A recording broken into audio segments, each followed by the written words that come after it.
Hey there, and welcome back to the Total Potential Podcast. It's Cole, and I'm so excited to be joined today by my friend and teammate and colleague, and just an absolute badass of a mama.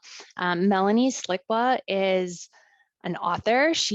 Her book, 6 Weeks to Cleaner Eating, is a fabulous resource. She has a master's in functional medicine and nutrition. For over a decade, she has been working with the team at SealFit and Unbeatable Mind, helping support training and coaching and so many amazing things that she does there. Mel was the 12th woman ever to complete SealFit's Kokoro Camp, which is their 50-hour amazing crucible. She was on the world record holding burpee challenge team.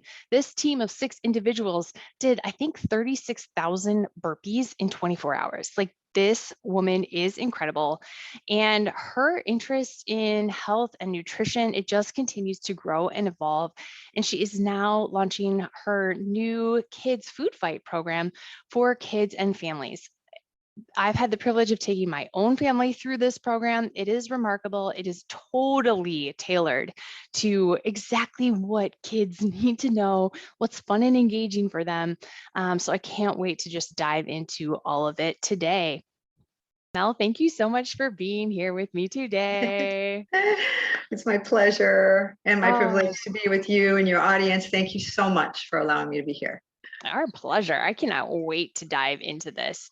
It's just a topic like so near and dear to my heart, and a topic I think that Dietitian, children, yes. right? You have them. And on top of it, I just see like this massive opportunity for us in our society to have like a little bit of a shift in terms of like what can come from something that seems so simple, right? Like we eat all day, every day. We sure do, a lot. A lot. But like when it's done from a more mindful, thoughtful place, like there can be a whole lot of really good stuff under there. So I can't wait to dive into it. But before we get there, I have like, what are some of the seeds that got planted for you that you were like, oh, well, there's something in the training space, something in the nutrition space, like whatever pulled you toward an interest in that to begin with? I mean, I think there's a book there really, so I'm going to make it really short. It's like I grew up on Twinkies and Ding Dongs and soda pop, from the Midwest, sour cream, mayonnaise, When I moved out to California, everything shifted and everyone was like, what are you eating? And I was like, what? This is normal. And there was a perspective change for sure early on in my 20s. And so then I was like, oh, and I started to change the way I eat. I started to change the way that I felt. And I kept paying attention to what this looked like. And then I started, have children. And I started to see what people were feeding their kids and what our schools were feeding our kids, what culture wanted our kids to eat. And it frightened me. I knew from where I'd come from that in this day and age, that wasn't going to, help a child grow the way that they need to, or help their cognitive function. And I could see what was happening to children who weren't eating very well in the classroom, because I was in the classroom with children in my elementary school for my children, because I ran a fitness and and a little bit of a nutrition program and some stuff on the Big Four, which we teach in UM. Yeah. So these kids were just like, it was foreign to them. They didn't know. And then I started doing all these adult programs. And what I learned, what the most important part about kids nutrition I learned is that they are products of their environment. And if you're eating it, they're going to eat it. Yeah. And that is the biggest downfall in our society and our world for children's nutrition, is that parents are allowing them to eat what they eat. Yeah. Period. Nutshell. Yeah. And I'm so glad you mentioned even like that early influence that you had around like, okay, because I mean, hello, grew up in the Midwest. Like we joke to this day, like if my mom's recipe did not include like a creamed soup, like it wasn't even a recipe, because that's just how it was. So I totally get that. But I love just that internal awareness that you recognize of like, oh, I'm eating this new way, and all of a sudden I feel differently. And I think it's that subtle nuance of like, oh, there's something else available by making this change that makes your whole system feel differently. And Mhm. there's been so many times in my life where I'm like, oh my gosh, how did I spend the first 20 years of my life like swimming in sugar and like processed food, basically, like And how literally my did you get system was here and how are swimming you, in that. right? How did you get here and how are you still healthy?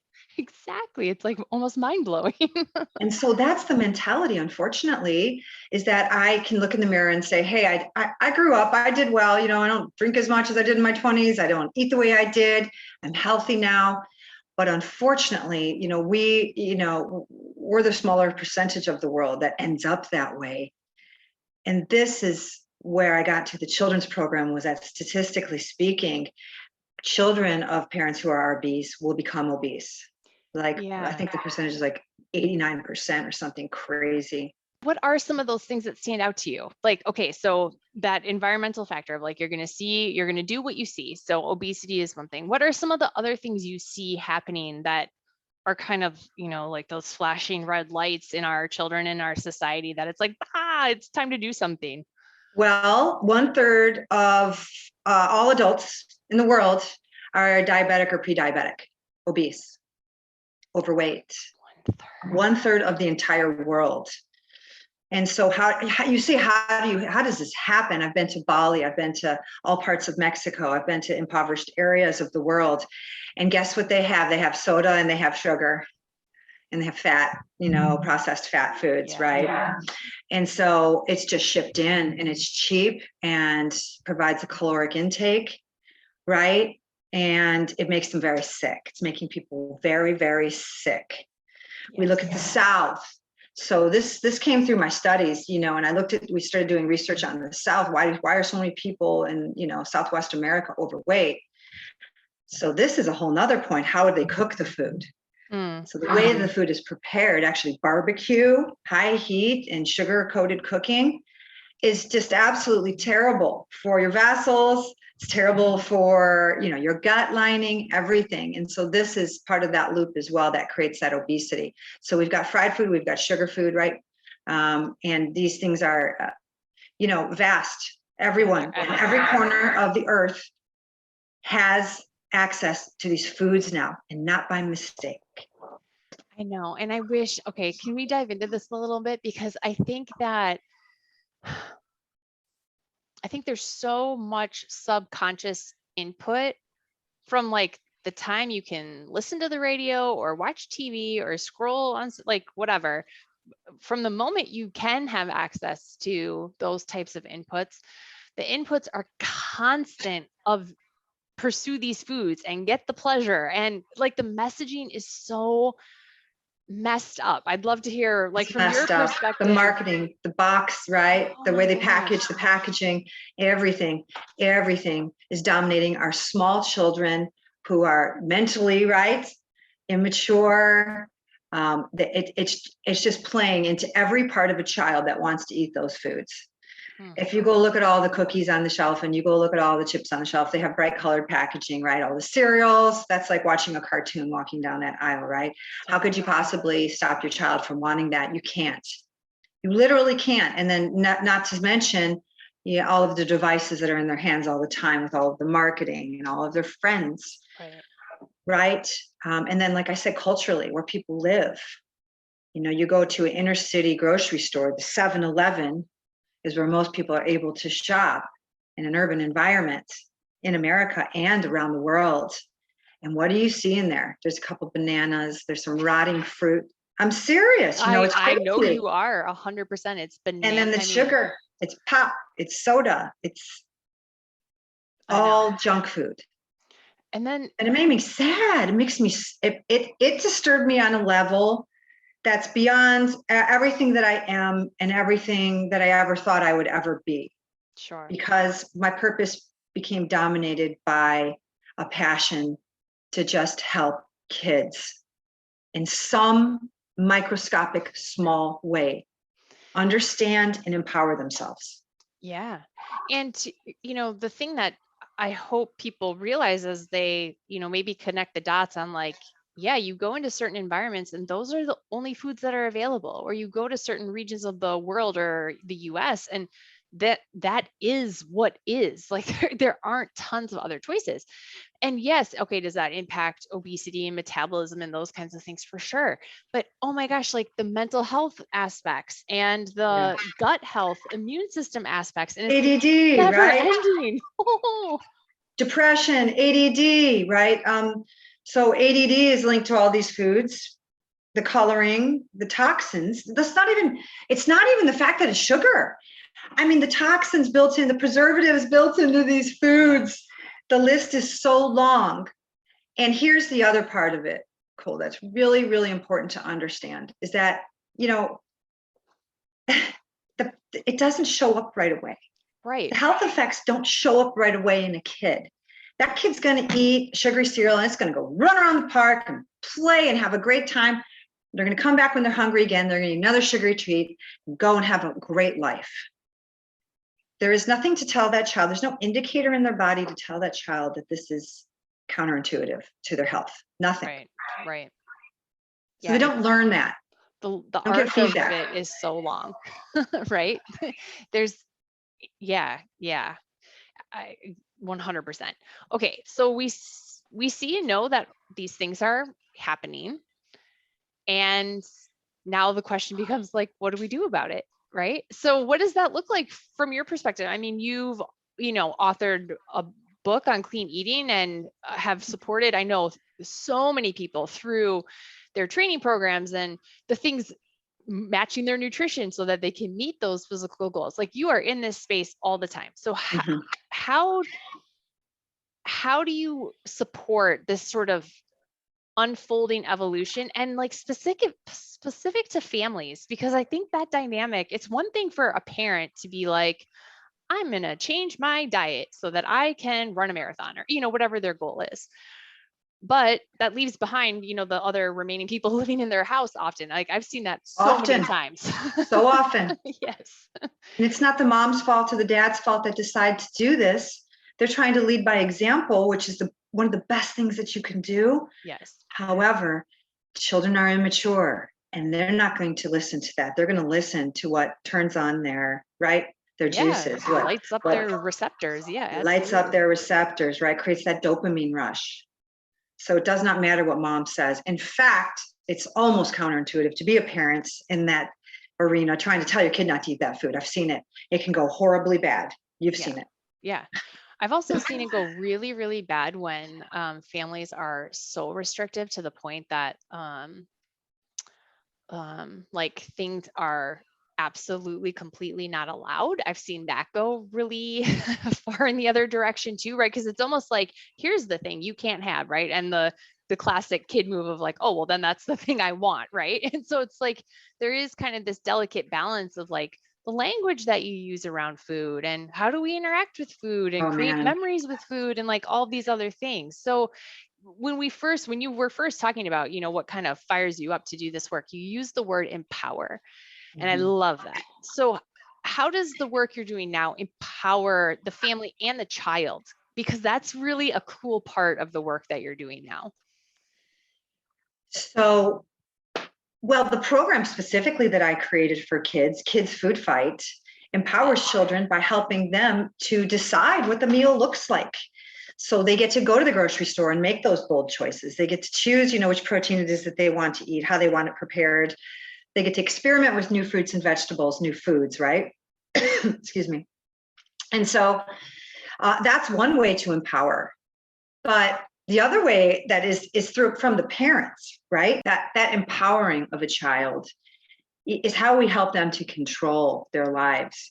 And really, that's all what a kid wants. A kid wants to be in control of the TV. That's why they have tantrums, right? You take them to the mall. They want that. So how do we do that around food? How do we give them that choice? Yeah, that's so interesting. I never even like that flip on it. Like just the, always thought of it in terms of them having a say and like, but as part of like the relationship around food, I guess, if that makes sense. Like who wants to chop this or mix that or, whatever, like being part of it. But I've never thought of it before in terms of like, well, I want my show or I want, I want that toy or whatever. I've never thought of it through that lens before. So I appreciate that. Just like, well, duh, of course it feels like that And to some them. kids are really dominant when it comes to that. They're like, I'm only eating mac and cheese, period. True.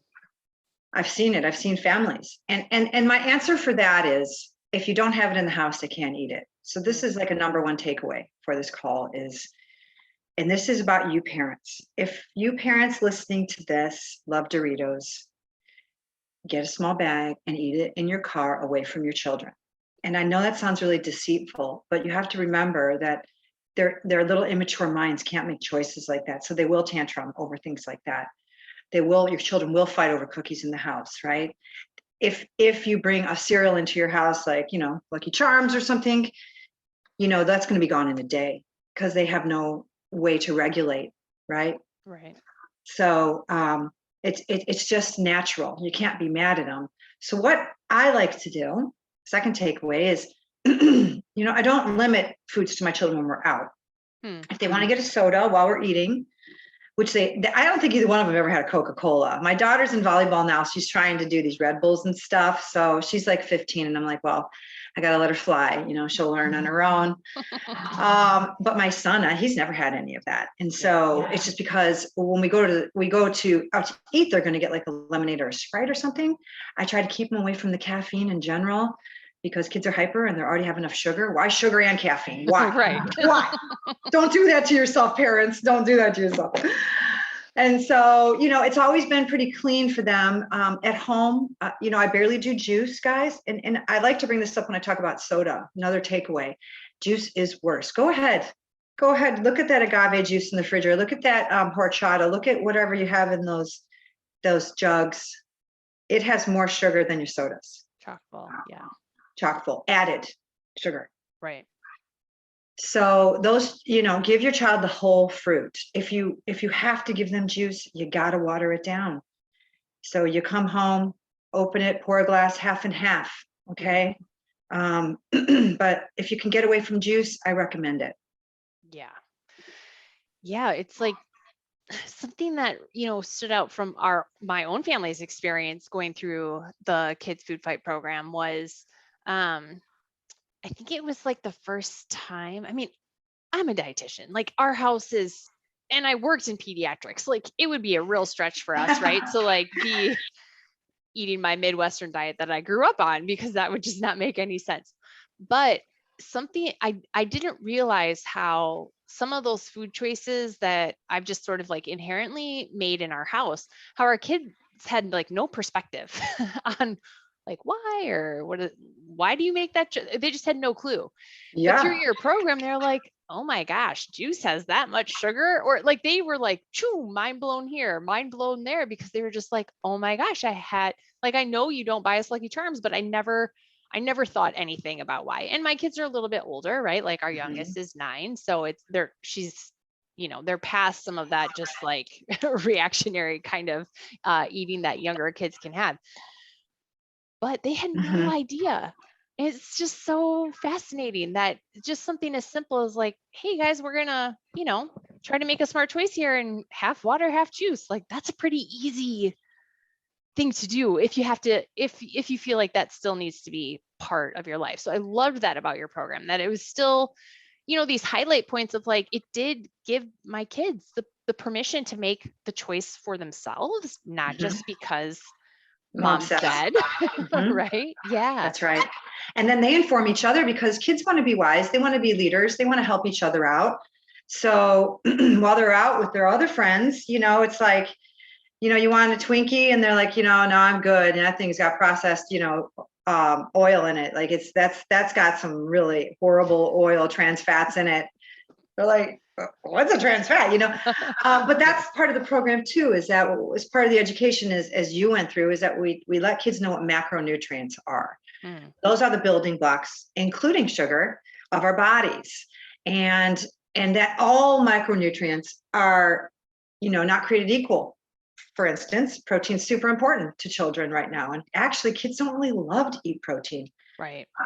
So, but it's important to let them know what they're up against. Like, oh, a hamburger, protein. Oh, the bun's carbs. Oh, the veggies are, carbs as well. And then that mayonnaise, there's some fat, or the cheese. Yeah.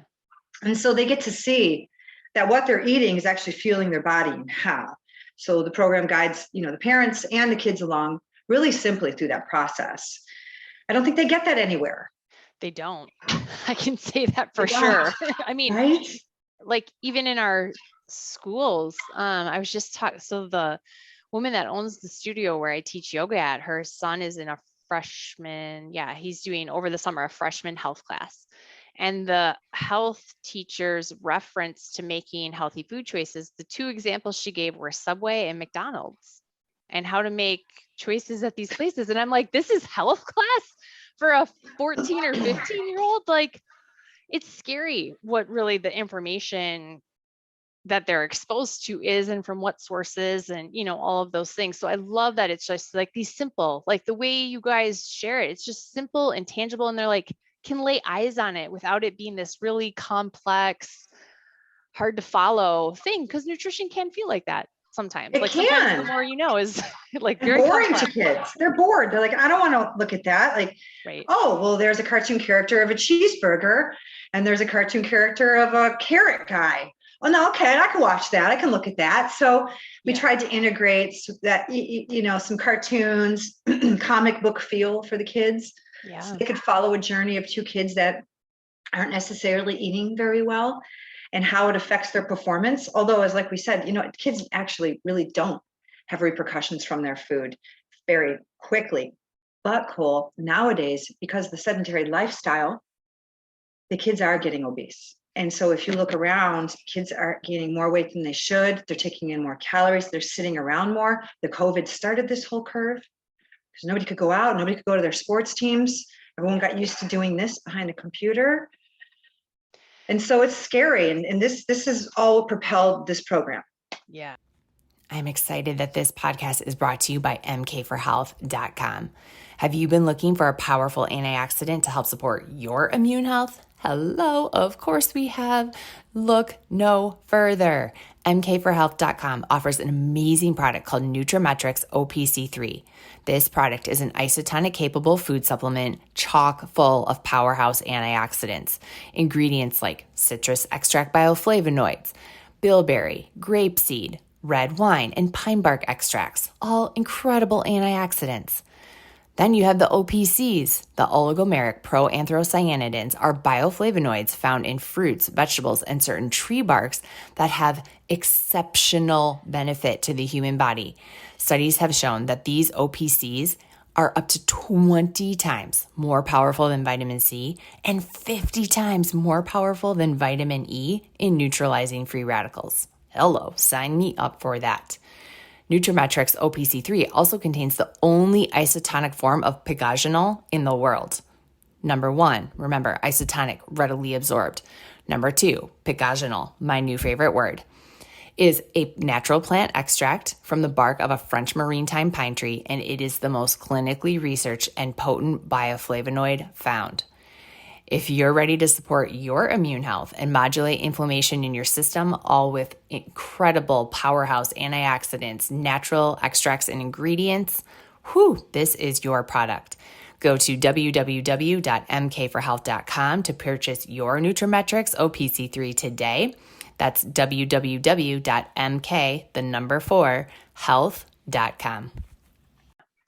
Can I, Mel, before we even started talking today, this landed on my mind, and in what you just said, it came up again. So I'm just going to ask the question.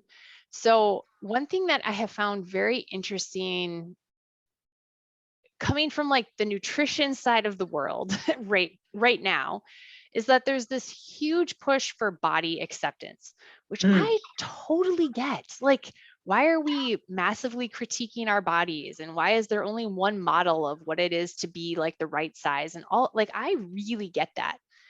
But where I really struggle is, I'm not saying you have to love or hate your body based on its shape. I'm just saying that there's so much possible for a body that runs well and is fueled well. And that can't be denied.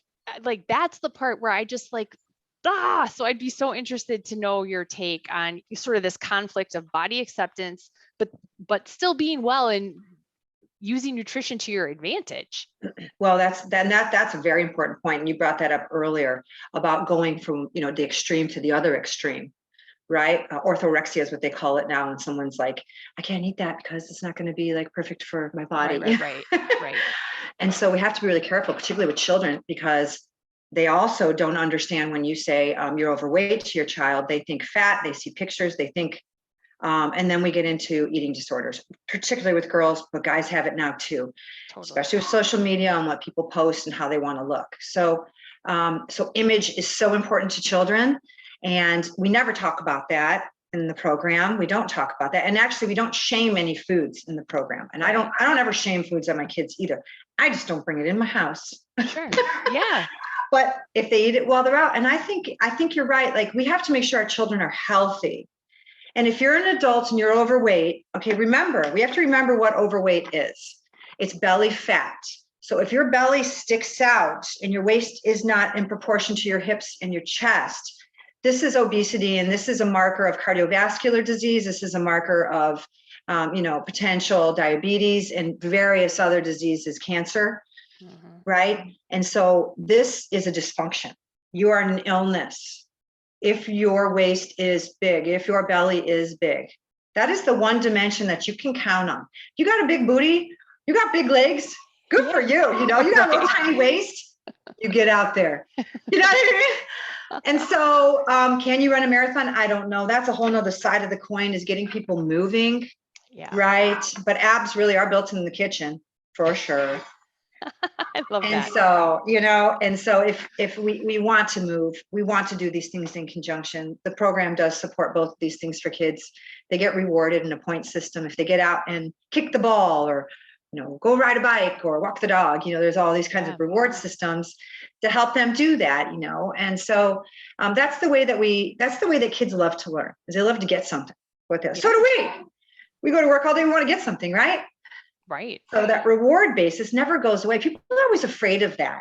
Right, Cole? Like what we do in the dietary profession, like they're afraid, like, well, if you reward them every time they eat a carrot, then, you're going to be rewarding them for everything.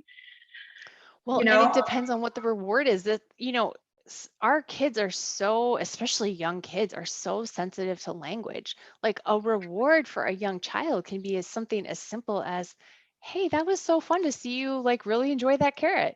Like that is rewarding to them. And I know there's scales of rewards, and I loved that your program used like a point system for different types of activities. Did you do the food experiments? Did you get out and move today? Did you try your new fruit or vegetable? Like there were lots of ways, so that you didn't only have to do one thing to, still be playing the game and really trying to, accumulate your points week to week. Yeah. But yeah, like the reward, we unfortunately, like rewards for a lot of us were either like a thing or a food. And there are lots of other types of rewards out there. Right. That is so true. And so we have to look at that as parents, right? That positive reinforcement. And that brings up my other part about the parents. So Cole, my first thing I said in this conversation was that the parents are the ones who have to create this change in themselves for the child. They at least have to fake it. They at least have to keep the stuff out of the house, right? And so, if a parent is doing this program with us, then, the whole family is going to do the whole program. Everyone's going to learn a little bit about nutrition and health together. The child will be in the lead. So we do the calls with this, right? We do the parent calls, we do the kids call. They take a half hour. We, give a little quick quiz on, what these macronutrients are and fun stuff, right? What they learn throughout the week. We check in, and then we go to the parents, and there's a little bit of a, instructional on how you can help your kids, how you can support your kids. And so, that's where the kids were so many times I heard, well, the kids stayed and listened on the side because they wanted to hear what the parents were hearing. Oh, sure. That's so funny. I love that. It's super cute. So they're learning from that too. They don't want to be left out. They want to know. So I kind of liked how that developed as well. But the other thing is like food insecurities. It's like in time. How about parents like who don't have time? Yeah. So this is something that I'd love to hear more about. What do you find are some people's like real challenges and obstacles to making the jump over this hurdle and really deciding like, okay, we are going to commit ourselves in this house to a different way of eating, cooking, whatever it is. But what are some of those things they have to, most often that you see, they have to jump over first? They have to schedule meals. They have to do food planning. That is the biggest obstacle for a family, for a single mom, for parents, back and forth. It's like, okay, what are we going to eat this week? I don't know. There's a pizza, put the pizza in the oven. I'll grab In-N-Out on the way home. And it just happens. And it's just available and it's fast. And of course the kids will eat it. Yeah. You're not going to get any backlash in the kitchen from a kid that's like, hey, right. So what does that look like? So for myself, and I'm a really busy mom, I face this all the time. And yes, everybody out there, my kids do get pizza and they do, and they do get In-N-Out now on occasion, a couple times a year, maybe once a month, maybe not quite once every 2 months or something. I'll get them a fast food type of a meal. And we do it very rarely. So it is special. So I do make it special, which some people say not to do. Some people say if you make it special, then they want it more. They want something special all the time. Everybody wants something special all the time and they're mature, right? But, the key is really to plan and to say, this is what my week looks like. How can I get them? First, you start with one meal. How can I get them to eat something healthy in the morning? Okay, I'm going to get strawberries, blueberries, raspberries, and or oranges. And every morning I'm going to put that out with their waffles or the bagel.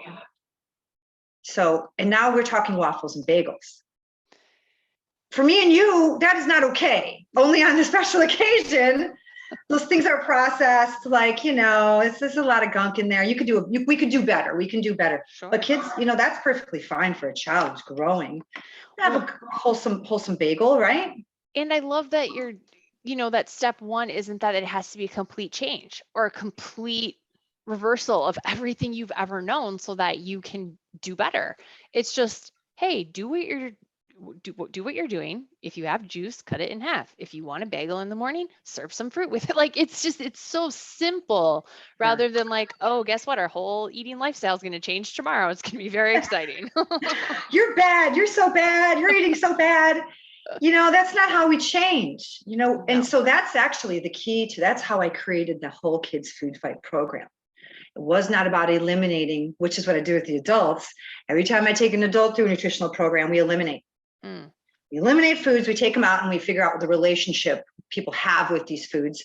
And then we slowly add them in a new manner. And this is a standard functional medicine protocol, but I do it a little bit different because this is about the relationship with the food and about how our bodies perform on such food.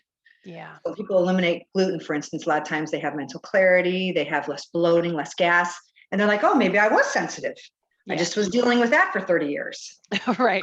Right? Well, but with the kids, we don't want to do that. We don't want to take away. We don't want to limit them. We don't want to tell them things are bad. We don't want to shame things. We don't want to create a psychosis. Right. Right. So what we want to do is we want to say, try this. Yeah. Okay. I'm going to make you chicken tonight, but it's not going to be fried chicken. It's going to be baked. Yeah. It's really good. Oh, that's good, Mom. And so we're going to shift the paradigm of the food slightly and integrate healthy foods. This whole program is about trying healthy foods. It's not about don't eat this. Right. You won't that find really that. stood out to me actually in the program was that it wasn't like, please don't do this. It was like, hey, what about this thing? And we had so much fun. I was shocked actually at how much my kids took ownership, back to that empowerment, took ownership of like, hey, this week I want to try whatever, a dragon fruit. So, and then we would have hilarious experiences because I do a lot of my grocery ordering. I just don't go into the store as much as I used to. And they sent us a different looking type of dragon fruit. And so fun because our kids were like, oh, well, this is funky. We're going to try this one too. Like it just became like this very playful game instead of like oh, we're not supposed to do this, so we're not going to do that. And I mean, by golly gee, like we've added a whole handful of fruits and vegetables into our house that were never part of anybody's repertoire. right? And it's not because we couldn't do things, it's because we could do things. And that was so fun. And I love so much that, that mindset shift, especially for kids, it seems really, really important. And that works for adults too, right? Like, how many vegetables have you eaten a day? About a year ago, I took on this challenge for myself because I realized I don't eat enough vegetables. It's hard to make a salad every night with a busy schedule, right? And then the carrots, the broccoli, I can't eat cauliflowers and things I can't eat because I'm like a FODMAP, and so it got difficult. And I was like, okay, I'm going to make a drink and have it every day with 5 cups of fruits in it and vegetables, fruits and vegetables, whole fruits and vegetables. And so I did this for a year straight. And yeah, I felt great. And I've kind of trailed off now a little bit, and that's fine, but I do. Yeah. How do you get the adults to eat the vegetables and fruits too? Because that's what they're going to give their kids. That's what they're going to see them carrying. What do you pull out of your purse? Is it a bag of nuts? Is it a candy bar? I was gonna say, I don't think there's a single piece of food in my purse as you said that. That's hilarious. Well, I mean, like if the soccer mom, traveling around, she's got, during soccer season or school year, like I always have snacks in my purse. Yeah. So what kind of power bar am I going to carry? Right. I got my RX bars because I know they have a great protein content and minimal additives and stuff. Yeah. Do they taste amazing? Not really, but but they're fine. Get used to them. Yeah.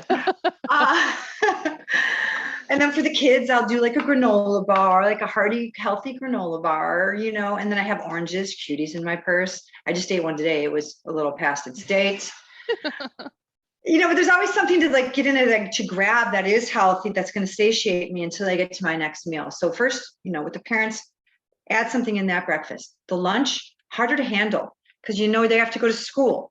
So you're going to have to make them a sandwich. Pretty much everyone's making sandwiches for the kids. That's great. But how can you make that bread a little bit better? Instead of so sugary, like sourdough is a great option. It's got less sugar and it does have some, bits of biome, yeast in it. It doesn't really transcend into the GI, by the way. This research says it doesn't, but it makes me feel good that I'm eating right. about it. And then the pieces, right? Are you giving your kid a sandwich that's like this with a bunch of bread or big old, nice small pieces, nice little sandwich, plenty of peanut butter on it if that's what you're going with for your protein, plenty of meat or whatever that is if you're going to do it that way. And then what else are you giving them? Can you get a pickle? Can you get them to eat a pickle in there? My kids get a little grumpy. They're like, it's not cold by the time I eat it, but maybe your kids are cool with that. Maybe you have an ice pack in their lunch bag. Cuties, power bars, right? What can you put in that lunch? 2 things you can put in the lunch that are good for your child. Yeah, I love that. Because you would die, Mel, if you knew what I ate for lunch every day when I was growing up. It was always a juice box, 2 pieces of, my mom did switch to wheat bread at some point, but 2 pieces of bread with 1 slice, like there would be a piece of deli meat on it, chips, some kind of like either Twinkie, Nutter Bar or something like that, and a juice box. Like that was every day. And I go to school with some frequency, not because with COVID, not so much, but I would often go and have lunch with the kiddos. And I want to believe that that's not how everyone is eating, but a lot of kids are still eating like that. And again, I understand people are like busy and just trying to like get their kids out the door in the morning, but I love this. Like, what is the 1 or 2 things that you can put in there that fuel them and feel good and actually have some nutrition? And that's a lot easier than saying, well, scrap the lunch you've been packing for the last 10 years. Yeah. Forget the Cheetos, but I do. So, and then everything has like a better version. Totally. Everything has like, instead of Doritos or Cheetos, how about some popcorn? Right. You can still buy it in a bag. It still can be easy, right? Popcorn's a little bit better. I think, you can get a better source popcorn. Even like pretzels or something that doesn't have so much of that spray stuff on them. Like there's simpler foods that can act like your Cheeto or your chip, right? That are, less processed, less deep fried. A step in the right direction. I love that. That's super simple, easy. And then parents, for your dinner, that's your meal. When I talk about meal planning, that's what I'm talking about. What are you going to have every night? Just do 5 nights. Sunday night, you shop. get their snacks for the week, get a bag of cuties, get the bananas, whatever you're going to put in their lunch, right? Get a couple good things for the breakfast stuff, still get their cereals, maybe get a better cereal. It's got less sugar. Pay attention to the sugar on the cereal. Cereal isn't terrible. I'm going to say that again. Be mindful when you buy it. You have to be mindful when you buy it. You got to try to get your kids to like, the Cheerios or the Kix or something. And these foods are fortified. So people who are in impoverished nations, people who have food scarcity, these are actually really important foods. A Cheerio breakfast is very important food for food scarcity. It's fortified. So we've got all the vitamins put in, right? They've got their iron. They have calcium injected into that, weird processed food. Yes. Right. But it's important. And right. And so these kids, do you think that the burger at Taco or at Burger King or whatever is going to have that stuff? No, it's not going to have that, that fortification. So our government started creating cereal because of that. Right. Because food scarcity, and they wanted people to get these vitamins. They had a lot of disease happening because people didn't get what they needed. Right. So we have to imagine the history. Yeah. And so I don't want to shame cereal, but we can do better. Everyone as a culture, we can do better. And let's just push forward. So we get into our dinner, right? And so then you get to you go and you plan. Can you do chili one night? Can you do homemade tacos one night? Well, it's easier to buy the tacos. Yeah, but do you know what they put in those there? Like get yourself some, ground beef, and it doesn't matter, by the way, everyone listening, or there's no studies that show that organic meat is better for you than non-organic meat. Right. So the pesticides or whatever, other than, what is it? The hormones that they inject. You don't want to get meat with hormones injected, for sure, if you can. But the organic debate doesn't really pertain to meat because the grains that they're eating and the pesticides and stuff like that, it doesn't transcend to us through the meat necessarily. Right. It's been tests. There hasn't been any great health benefit to doing that. I save my money and I just buy regular meat. There's some places that do source better meat. If you're going to Costco, those are huge, meal lot. Those are huge meat lots that they're getting that meat from Costco. Yeah. I try not to get meat there, although, it's so easy and you get a lot. But I go to little places like Sprouts. Sprouts is a great place. If you have Sprouts. Sure. Yeah. More like smaller market kind of. They do smaller market buys. That's exactly what they do. So I've done a lot of research on that as well, just because it's fascinating to me. It's my life, and to see who's going to provide the healthiest food. Now your vegetables, guys, we know the dirty dozen, right? Okay. And I'm going to segue, and I don't want to get too far into this because we've been talking for a while, but I just want to say that organic vegetables that you eat the peel are very important, because the pesticides and the things that are used in the soil will leach into your system, and they do create disease. And it's a very slow process. So when you eat a pesticide, it goes through your liver, right? And then it goes into your intestine, makes it through. Most of it doesn't get leached out, doesn't get pulled out by the enzymes in your liver. So then it goes into your gut, and then it seeps through the junctions, and it goes into your fat, and it stores. Yummy. I'm just waiting for you for later. We all have tons of toxins in our fat cells. Yeah. What if you have a lot of fat cells? How toxic are you? There's books about it. Don't believe me, go and read. So if you're overweight, you're carrying a ton of toxins. If you lose weight, guess what happens? Toxins get freed right back in your blood system, and they circulate. That's why people don't feel good when they start to lose weight, because the toxins are overloaded. So you have to do a detox program. You have to sweat. You got to sweat that out, baby, right? You got to eat a lot of fiber, vegetables. Vegetables take toxins out of your system. In your gut, they're going to pull it out, and they're going to help you digest it and get rid of it. Yeah. So vegetables are important for so many different reasons, but that's one of the main ones for me is to detoxify my system with vegetables. I love that. Okay. So the meal planning, especially for the weeknights, I love that in your program, kids are invited to be part of that process. Yeah. And my kids were like mind blown. And I'm like, are you kidding me? You can do this anytime you want. I will take like any Oh, weird kid prepped meal, like any day of the week. I'd be more than happy. But I love that it puts that in their hands, and then they get to get creative with what that looks like, which is so fun. And honestly, I would be so interested to know if this has been your experience. But my kids' idea of what they wanted to prepare was so simple.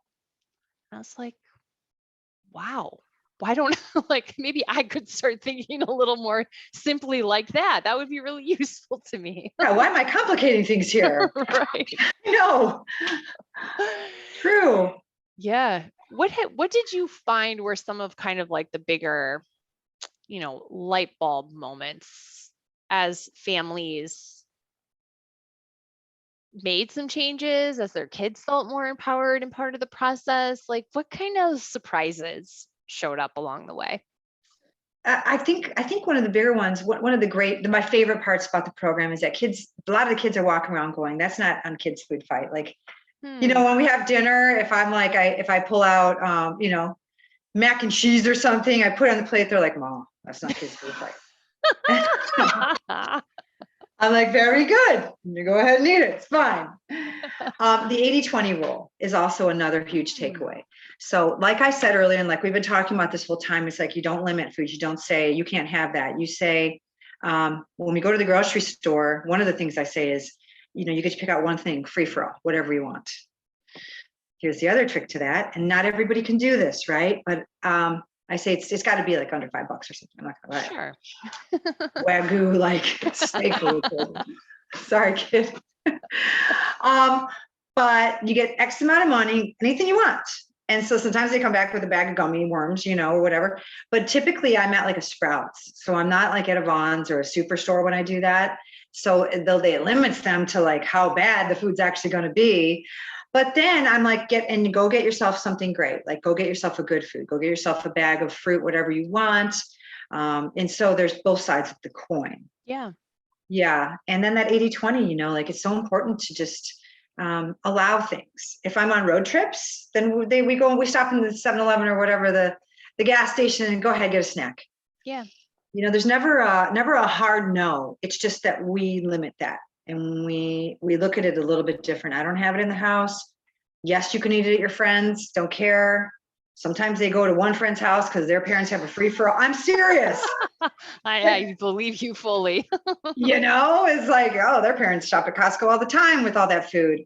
So there's just really that 80-20 rule with the kid too. Even at home, like I'll buy ice cream a few times a year, popsicles in the summertime, stuff like that. Like I still want them to be kids and enjoy it. And I don't want to be that person, with my kids like that. Yeah. And I also think there's really something to be said for that as you grow up and become an adult and are making your own food decisions, that 80-20 rule, right? Because if you have a reference, if your only reference is like the only thing I ever do is perfect nutrition, that has a whole other story behind it too. But if you're just like, most of the time I eat really well, like that's a pretty easy story to keep, right? Whereas the other sides of those stories can feel a little bit more challenging as an adult in a lot of ways. 100%. Well, and so adults have to worry about portion.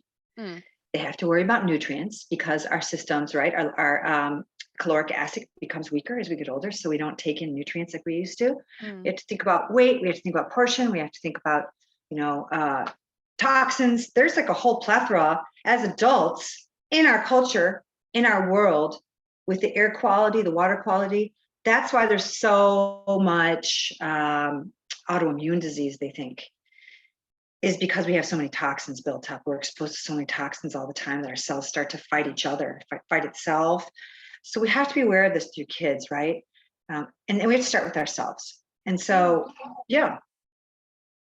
I love it. Okay. Anything else that's important to share about what this program offers that we didn't get a chance to talk about? Because so it's about 4 weeks long, correct? And it's a game along the way. Like it's really fun. Like what are some of the, I don't know that we touched on all the different types of experiences, and not that we will here today, but if there's, kind of some highlight points that you want to share with those listening. So there's food experiments, and we've got a couple of videos that share some food experiments with kids that kids do.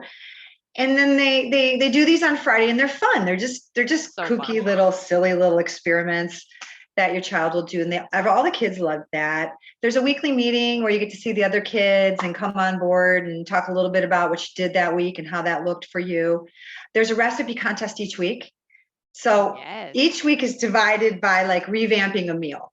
And so first week is your breakfast, and then lunch, and then dinner, and then your snack and your dessert. 4 weeks. It's short and it's sweet and it's fast. Parents, we do ask you shop with your kids once a week to empower them. That's all part of this.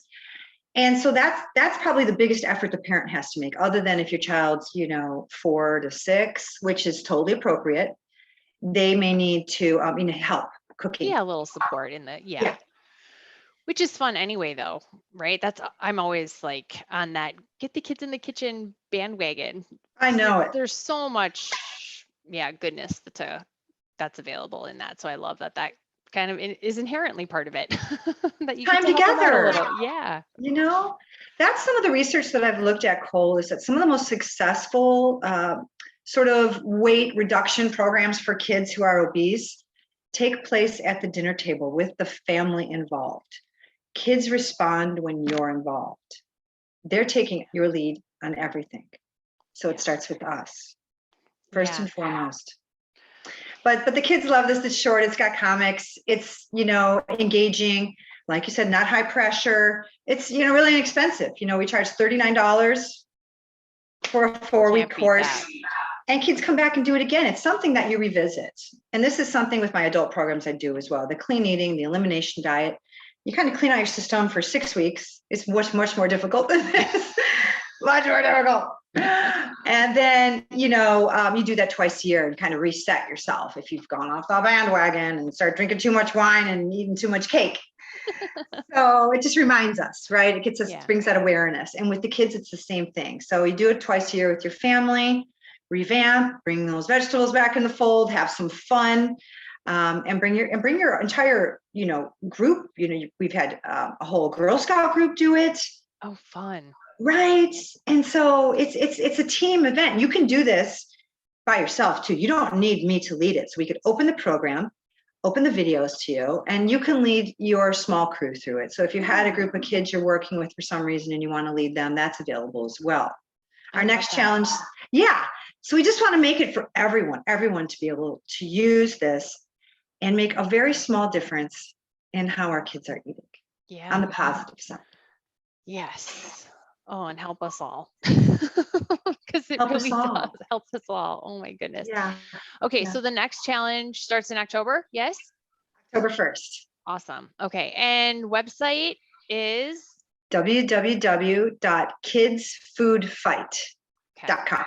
And we'll make sure to share that in the show notes. Any social platforms to share? We have Instagram. Mm-hmm. Okay. We have Instagram, and I'll have and Facebook as well. So Kids Food Fight Instagram, Kids Food Fight Facebook page. And then the whole program is housed in Mighty Networks. So when you join, you're in there, you got a community of people, community of parents, all kinds of information for parents, all kinds of studies to look at, all kinds of helpful tools, empowering tools, some stuff out of child psychology to help with this.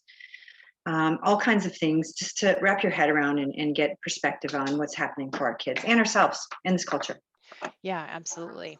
If nothing else, like bare minimum, if you come out of the program with just more awareness of what your current setup is, that's a leap in the right direction, right? That's a huge leap in the right direction. And then, man, you throw in some new fun foods and some time together in the kitchen. It's like, that snowballs into something really exciting for families. So thank you so much, Mel, for the work that you put into this, because it's no small feat, and it's really a remarkable program.